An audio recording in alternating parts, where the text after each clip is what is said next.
Quando mergulho, meu ouvido dói. Essa é a reclamação mais frequente. Sabe por quê? Porque o barotrauma de orelha média é a complicação mais comum no mergulho. Estima-se que 80% dos mergulhadores já tiveram ou venham a ter algum tipo de barotrauma de orelha média.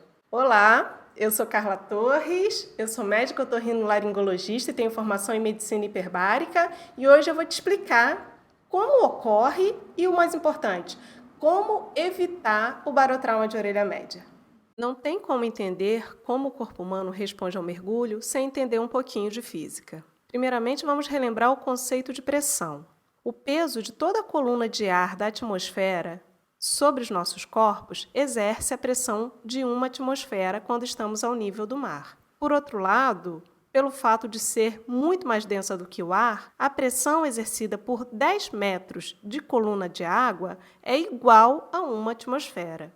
O termo ATA resulta da soma entre as pressões atmosféricas mais a pressão da coluna d'água. É assim: se o mergulhador está a 10 metros de profundidade, sobre seu corpo teremos 2 ATA.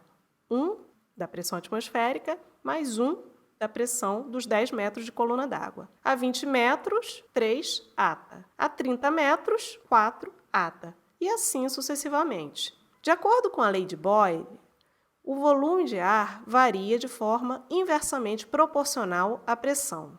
Isso significa que, se a pressão aumenta, o volume diminui.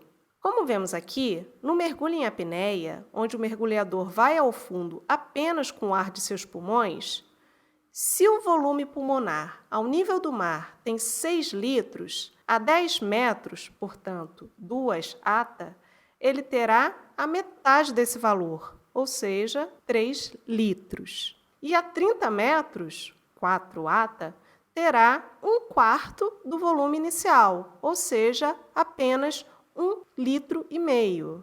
A orelha média é uma cavidade preenchida por ar e, quando exposta a alguma variação de pressão, sofrerá os efeitos da lei de Boyle. Se o mergulhador se aprofunda, a pressão sobre suas cavidades aéreas aumenta e, consequentemente, o volume reduz. No caso da orelha média, essa redução do volume, numa tentativa de compensação, vai fazer com que o tímpano seja puxado para dentro da orelha média, o que é doloroso. Será necessário, então, uma compensação da pressão, para que o volume se mantenha em equilíbrio, mais ar deverá entrar na cavidade. Conforme aumenta a pressão, é preciso mandar mais massa de ar para manter o volume constante dentro da orelha média. Essa compensação é possível devido à ligação que existe entre a parte posterior do nariz e a orelha média, a chamada tuba auditiva. A tuba será responsável pela entrada e saída de ar da orelha média, mantendo o equilíbrio da cavidade diante as variações de pressão durante o mergulho. A entrada de ar para compensação na descida do mergulho exige movimentos voluntários, como a manobra de valsalva. Se a tuba auditiva estiver funcionando bem, a pressão será equalizada e tudo funcionará bem no mergulho. Mas, se a tuba auditiva não permitir essa compensação, se ela estiver bloqueada, a orelha média vai manter a pressão negativa e o tímpano continuará a ser puxado. Nesse momento, o mergulhador deve reduzir sua profundidade, para assim reduzir a pressão sobre seu corpo e para o ar da orelha média voltar a se expandir.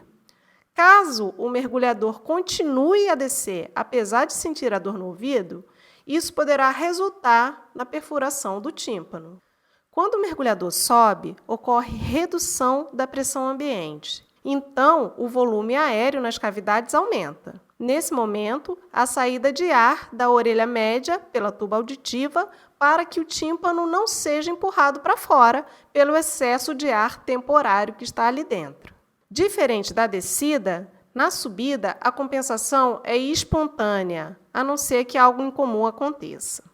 Quais são as principais causas de barotrauma de orelha média? São as causas que levem à obstrução da tuba auditiva.